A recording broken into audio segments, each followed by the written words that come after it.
브라미스 TV 새벽 기도회입니다. 오늘은 요한계시록 17장 3절 말씀으로 음녀는 짐승을 올라타고 이만희 씨는 정치인을 찾고 이란 제목이 되겠습니다. 계시록 17장 3절 곧 성령으로 나를 데리고 광야로 가니라. 내가 보니 여자가 붉은 빛 짐승을 탔는데 그 짐승의 몸에 하나님을 모독하는 이름들이 가득하고 7머리와 10뿔이 있으며 시몬 지파장은 계시록 17장 3절을 설명하면서 곧 성령으로 나를 데리고 광야로 가니라. 여기에 대한 실상이 있다고 설명합니다. 이 광야는 무엇인가? 그러면서 마귀의 시험이 있는 곳이다. 신천지 총회장이 광야로 이끌려 시험 받는 곳으로 갔다. 이것이 실상이다. 예수님이 40일 금식 기도 후에 마귀의 시험을 받는데 신천지 총회장은 금식을 하루라도 해봤습니까? 어떻게 마태복음 4장을 요한계시록 17장 3절에다가 끼워 맞춰가지고는 요한이 광야로 나간 걸 가지고 신천지 총회장이 광야로 시험 받으러 갔다. 이게 실상이다. 그래, 광야로 가서 무엇을 했습니까? 시몬 지파장은 이렇게 설명합니다. 먼저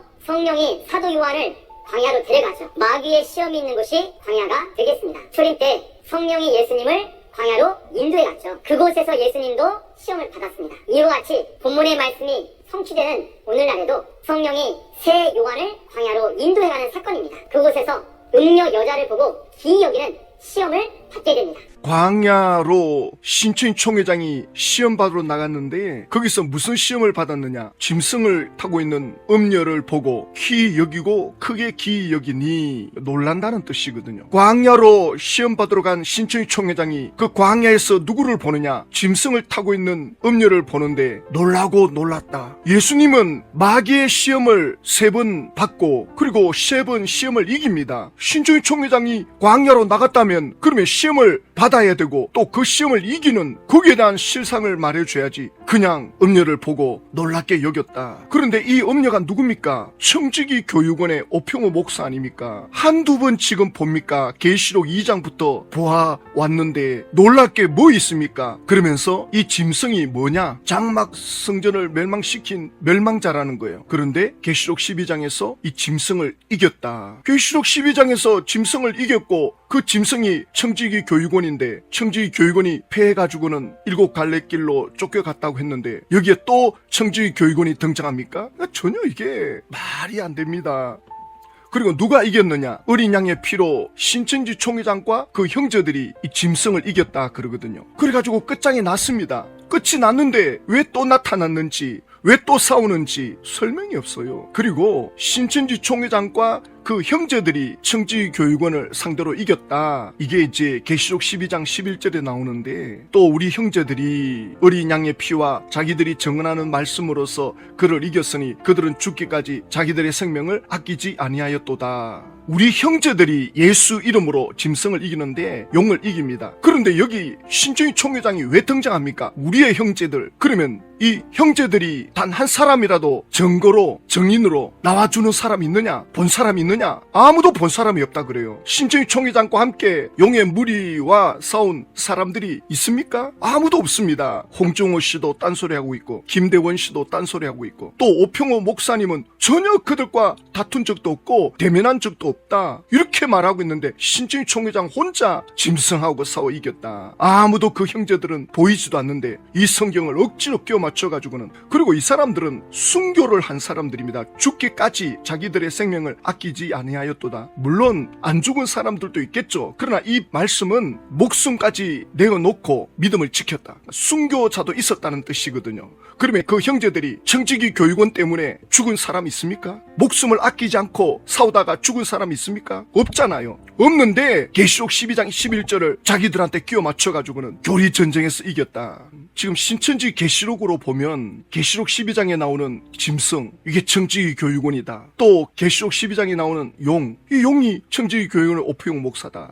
그리고 계시록 17장에 나오는 음녀, 이 음녀도 오평호 목사다. 또 계시록 17장 18장에 나오는 바벨론성은 계시록 14장에도 나오고 16장에도 나오죠. 무너지고 끝이 났는데 이것도 청지교육원이다. 그러니까 신천지 계시록은 간단합니다. 모든 계시록의 내용을 청지기 교육원에다가 끼워 맞추고 그 다음에 유재열 장막 성전에다가 끼워 맞추고 그 다음 나머지는 전부 신천지 총회장에다가 끼워 맞추죠. 이걸 배도 멸망 구원이라 그러는데 이것도 억지로 끼워 맞춥니다. 요한계시록 17장에 나오는 일곱 머리 짐승 위에 올라탄 음녀는 그런 뜻이 아닙니다. 요한계시록 17장에 이 여인에 대한 정체성을 보여주고 있는 성경 구절을 일단 몇 구절 보겠습니다. 계시록 17장 1절, 또 일곱 대접을 가진 일곱 천사 중 하나가 와서 내게 말하여 이르되 이리로 오라. 많은 물 위에 앉은 큰 음녀가 받을 심판을 내게 보이리라. 계시록 17장 2절, 땅의 임금들도 그와 더불어 음행하였고 땅에 사는 자들도 그 음행의 포도주에 취하였다 하고 임금이나 백성들이나 전부 이 음녀에게 취해 있다. 계시록 17장 3절, 곧 성령으로 나를 데리고 광야로 가니라. 내가 보니 여자가 붉은빛 짐승을 탔는데 그 짐승의 몸에 하나님을 모독하는 이름들이 가득하고 일곱 머리와 열 뿔이 있으며, 사도 요한이 짐승 위에 올라탄 음녀를 처음으로 본 거죠. 놀랍게 여긴 거죠. 4절에 그 여자는 자줏빛과 붉은빛 옷을 입고 금과 보석과 진주로 꾸미고 손에 금잔을 가졌는데 가증한 물건과 그의 음행에 더러운 것들이 가득하더라. 사치품으로 화롭게 더러운 걸로 가득 채워진 그런 여인으로 지금 표현하고 있습니다. 5절 말씀해 보면 그 큰 음녀의 이마에 이름이 기록되었으니 비밀이라, 신비로운 거라는 거죠. 어떤 이름이냐? 큰 바벨론이라, 땅의 음녀들과 가증한 것들의 음이라 하였더라. 계시록 17장 6절, 또 내가 보매 이 여자가 성도들의 피와 예수의 증인들의 피에 취한지라. 내가 그 여자를 보고 놀랍게 여기고 크게 놀랍게 여기니 예수 믿는 사람들의 생명을 취한다. 계시록 17장 9절에 지혜 있는 뜻이 여기 있으니 그 일곱 머리는 여자가 앉은 일곱 산이요. 그 여자가 로마 위에 지금 앉아 있는 거예요. 15절에 또 천사가 내게 말하되 내가 본 바 음녀가 앉아 있는 물은 백성과 무리와 열국과 방언들이니라. 여자가 물 위에 앉아 있는데 로마가 주변 나라들에게 영향력을 끼치는데 그 중심에 이 여자가 앉아 있는 거예요. 16절에 내가 본 바 이 열불 짐승은 음녀를 미워하여 망하게 하고 벌거벗게 하고 그의 살을 먹고 불로 아주 사르리라. 일곱 무리 짐승이 여자를 뜯어먹는 거예요. 아니 같은 편이었는데 왜 또 잡아 죽이지? 로마 역사를 보면 처음에는 로마 황제들이 로마 지역에 아폴로 신전, 비너스 신전, 헤라클레스토스의 신전, 곳곳에 신전을 세우는 걸 허락했어요. 그런데 나중에는 로마가 황제 신전만 우선시하는 다른 신전들을 무너뜨리는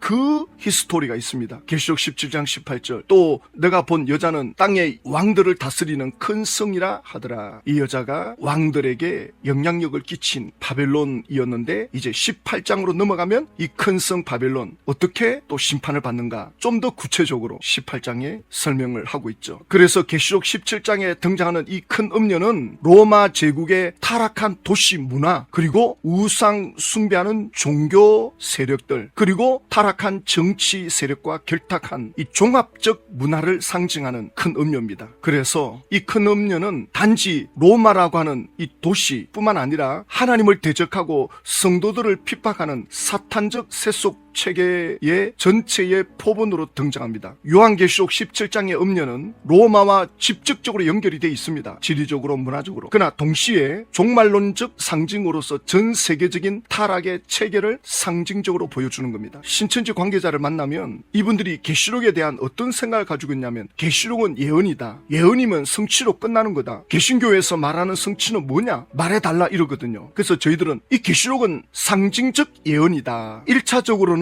로마를 말씀하고 있고 2차적으로는 2000년 동안 오고 가는 모든 세대, 모든 시대에 이 계시록이 적용이 된다. 성취가 되었고 또 성취가 되고 있고 또 성취가 될 것이다. 계시록은 예수님의 재림의 징조와 재림이 여러 번 반복되는 나선형 구조로 반복이 되고 있다. 그러니까 이걸 이해를 못하는 거예요. 아니 예언이면 성취로 끝나는 거지. 여기도 저기도 적용이 되고 이 상징에 대해서 이해를 잘 못하더라고요. 그래서 상징에 대한 공부를 조금만 생각해 보시라 그렇게 말합니다. 그래서 이 큰 음녀가 일곱 머리 짐승 위에 올라타 있다는 것은 지금 로마 황제 위에, 로마 나라 위에 올라타고 있다는 것은 어떤 문화 시스템을 말하는 겁니다. 또 우상 숭배하는 종교적 시스템, 또 타락한 그 정치 시스템, 이것을 말해주는 거죠. 그런데 이것이 로마 시대 때로만 끝난 게 아니라 2000년 동안 나라마다 사람을 신격화하고 그 사람을 추종하게 만들고, 그리고 그 신격화된 그 사람은 자기 외에 다른 신을 인정하지 않는, 대표적으로 북한도 마찬가지죠. 모든 시대에 이런 음녀를 등에 업고 자기가 일곱 머리 역할하는 이 짐승 세력들이 지금도 나라마다 있습니다. 로마에는 로마식으로 이 음녀가 역사했고, 북한은 북한대로, 또 지금 중동의 회교권, 또 공산주의권에 있는 나라들 지금도 이 영향력을 행사하고 있습니다. 이게 상징적으로 기록된 예언서의 특징입니다. 그래서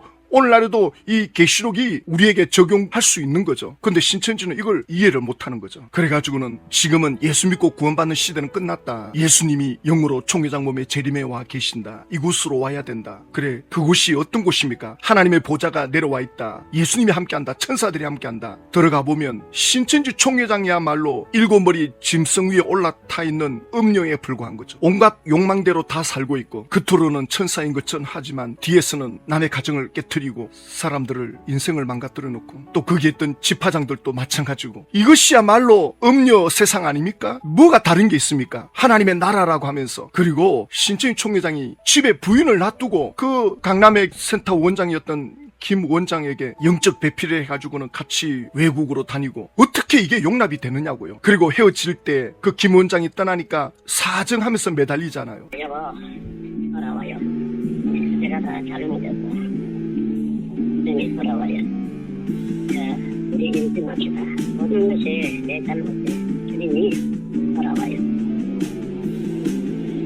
신천지 안에 있는 분들이 이걸 보고도 용납이 된다면 양심이 마비된 겁니다. 내 배우자가 저 짓거리 하고 있다. 받아줄 겁니까? 안 받아줄 거 아닙니까? 그러면서 신천지 총회장은 이렇게 해도 되는 겁니까? 이게 조작된 겁니까? 조작이 되면 바로 구속입니다. 요즘 어떤 시대인데 고소를 못 하잖아요. 이게 사실이니까. 집에 부인 놔두고 어떻게 이런 표현을 할 수 있냐고요. 뭘 더 볼 게 있습니까? 신천지 총회장이야말로 음녀 아닙니까? 온갖 지저분한 삶을 살고 있으면서 주변 지파장들에게 영향력을 끼치고, 그러니 고총무도 똑같이 하고 있고 지파장들도 똑같이 따라하고 있고, 이게 큰 음녀입니다. 도대체 이 큰 음녀를 누구에게 덮어 씌우는 겁니까? 그리고 이 큰 음녀는 일곱 머리 짐승 위에 올라타 있거든요. 로마의 왕들을 움직이거든요. 로마의 황제들에게 영향력을 끼치거든요. 그런데 이 교주들은 하나같이 정치 세력과 손잡으려고 합니다. 왜 이렇게 합니까? 큰 음녀를 닮아서 그래요. 보세요. 지역이나 교회별로 숫자를 할당하는 방식이었습니다. 총회장 이만희 씨의 지시라고 했습니다. 과천교회 같은 경우는 장년회장, 부년회장, 청년회장을 불러서 당원 가입을 시켜라 라고 이만희 씨가 또 얘기를 했다는 거예요. 예수님이 영으로 재림에 계시는데 정치인들을 왜 의지합니까? 예수님이 그렇게 한 적이 있습니까? 예수님이 정치 세력과 단 한 번이라도 손을 잡은 적이 있습니까? 인본주의죠. 전혀 신앙이 없습니다. 거짓말과 모략으로 사람들을 전부 속이고, 그리고 그 세력으로 정치인들을 끌어들여가지고는 나라를 난장판 만들어 놓으려고. 그래서 이 음녀가 나중에 이 짐승에 의해서 끝장나는 거예요. 국회 의원들도 만나고 청와대에 있는 사람들도 만나고 그리고 판사도 만나고 이렇게 해서 한 가지 문제를 해결하기 위해서 해나가면 되지 않겠나. 조용히 귀신도 몰리 그렇게 해나가야 된다 했다.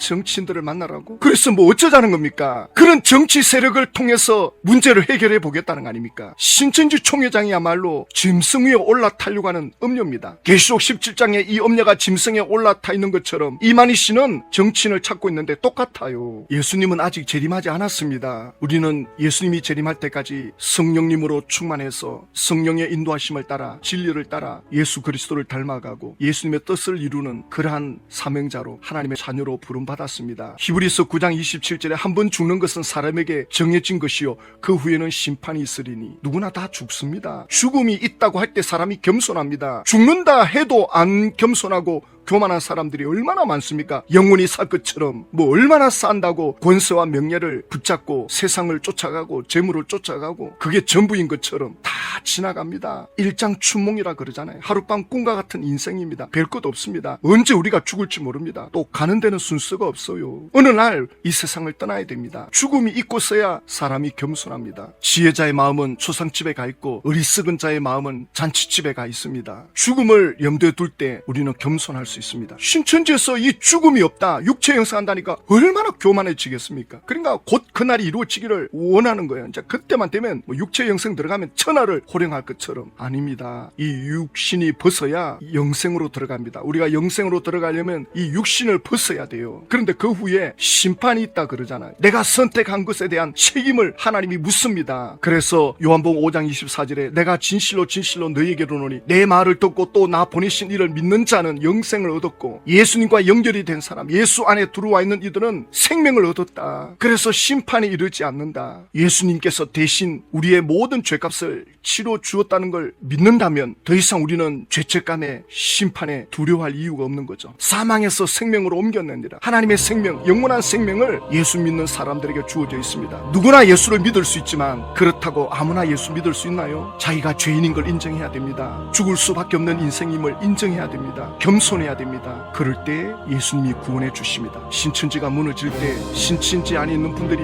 예수님께로 돌아오지 아니하면 진짜 비참한 인생이 되는 거죠. 그래서 우리가 이 일을 위해서 기도하는 겁니다.